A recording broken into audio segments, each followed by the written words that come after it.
I'm going to let the motorcycles do the talking in this little video.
So they're all very beautiful bikes. Next up, we're going to take these bikes to the dyno. We're going to put these stock motorcycles, these three, on the dyno against each other and see how much power they all produce. Of course, the Honda has a full Akrapovic exhaust system, so it should make more power than expected. But I'm very curious to see how these other bikes produce, what type of power they produce on the dyno at Ducati Detroit. They're all magnificent machines. These two motorcycles will be offered to you patrons here real soon for supporting the new bike build series. One lucky person will be able to choose between these two motorcycles. Next up, we'll start the build series on these two bikes. And again, one lucky person will have an extremely difficult decision to make between these two motorcycles here once we give one of these bikes away. I select the ZX-10 to ride on this chilly winter day for a couple reasons. I got more braking miles to put on the bike before Zach, the master mechanic, can give it its first service, oil change, and everything else that goes with that. And then the second reason is this thing is just so much fun to ride. Even in its neutered state, this thing is just so gorgeous and fun to ride. This is a nice little holder for your cell phone, by the way, if you didn't know that. I'm sure it has some official purpose, but I will use it for my cell phone, which I recently attached to this motorcycle. Have to read up on what to actually use the cell phone connectivity for, but it was super easy to establish the connection.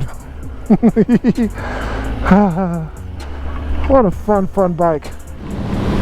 So, another day on the fabulous new 2021 Kawasaki ZX-10R. And you might be wondering why, since I'm an American, do I pronounce this bike Z instead of ZX-10R? And that's because Z gives this bike a little more character and flavor. And that's exactly what this bike has, character and flavor. What other motorcycle can you get out of the box that has such a silky smooth throttle response? It's not choppy like some other bikes we know, and it doesn't do crazy and weird things. This bike is amazing. For a restricted motorcycle, it is a lot of fun. And when you cruise it on roads like this, then you can really appreciate the fact that it's still restricted, because it's keeping you from just going bonkers down this road, which a lot of us would like to do. But this time of year in the filthy Cleveland area, we just had a torrential snowfall. And this road, trust me, you may not see it right now, but it is just dusted with freaking salt debris and stuff like that, so you don't want to go too crazy. But let me try to contain my excitement. I mean, I'm telling you folks, the previous generation Zeds that I rode are absolutely nothing like this. If you are a Kawasaki ZX-10 owner right now, and you are on the fence about purchasing this motorcycle, then let me tell you, you need to do it, because it is a greatly improved motorcycle, even in stock form. And just wait until this ECU is unlocked. This bike is going to rip down the highways and smack a lot of people down. Now, you may have seen in my previous video that my CBR 1000RR-R Fireblade SP got the best of this motorcycle in the majority of the races, but I think I know why, and that's because it took me all day to figure out that this ECU is locked and it's restricted. The red line on this bike says on the beautiful thin film transistor gauge cluster that it's at 14,000 RPM, whereas it's not. It's fabricating, it's lying, it's locked. Because of those stupid regulations, this ECU is locked, and the red line is actually at, oh my god, look at this bumpy road. It's actually at 11,200 RPM. And if you try to race the bike above that, it just sputters out and does nothing, gives you no power, and you'll lose races to bikes that you otherwise should not lose to.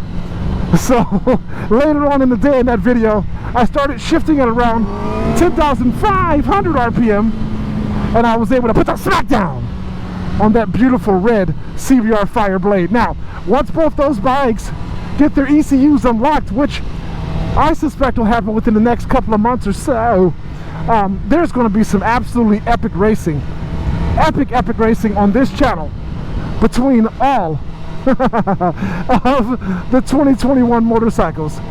I'm going to be collecting the 2021 BMW M1000RR, and the 2021 Kawasaki ZX-10R. And that's going to be an epic face-off that pretty much is going to blow the internet away in amazing content. But back to this bike and how I feel about it. I mean, I'm still doing the break-in. You know that I like to subscribe to the hard break-in method, and what that means is that, you know, out of the box with 0, or in this case, this bike had 6 miles on it, I'm going to open this sucker up and give it the juice, man. Because, you know, that's how I want this. That's the life that this engine is going to experience. While it's in my hands, at least, it's going to be ridden aggressively. So I'm going to do that out the box. And this bike is totally capable of doing that with comfort and with assurance. Now, Jonathan Ray, the 6-time World Superbike World Champion, loves to use his Z on roads like this for cornering. He'd take this road at over 120 miles per hour, whereas I'm doing 40. But oh man, look how just ragged this road is. Once I find some of those fantastic roads like Blood Mountain and the other places that I've experienced, and some spots in Laurel Mountain and Charlotte, North Carolina, this bike will just slice those roads up rather nicely. But as you can see, I have, well, you probably can't see, maybe you can see now, I have 199 miles on this motorcycle. Hi guys, hi hikers. And so maybe this video will be my 200-mile review. I don't know. What do you guys think about that? 200-mile review of my ZX-10R. So maybe I'll pull over here once I get that extra mile. But I really can't pull over, because once I see beautiful roads like this, I want to dance with these roads. These roads are amazing.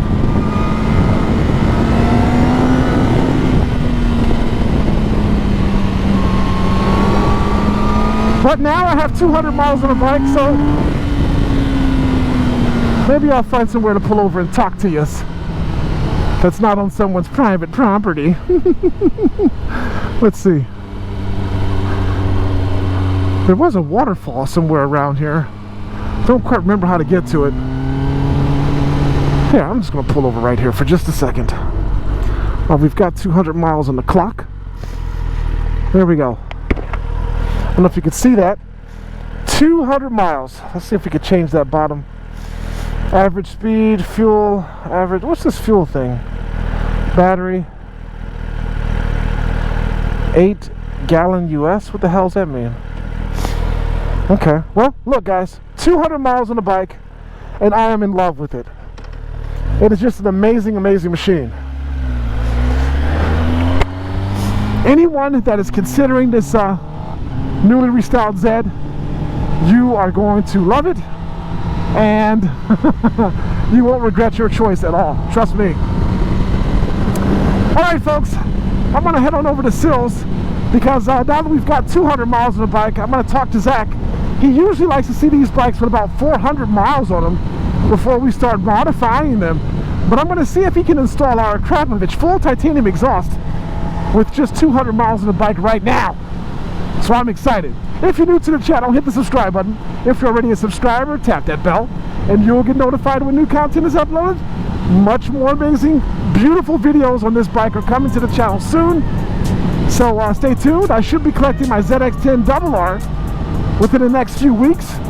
And I'll be out riding it on these beautiful roads, or take it down south somewhere to give you my opinion and my review on that bike, because it should have more power. It has steel braided brake lines. It has forged Marchesini wheels. So that bike will be a different riding experience indeed. And I'm excited. So thanks for viewing, guys. We'll catch you next time on the 650 EB YouTube channel. You can barely hear that stock exhaust.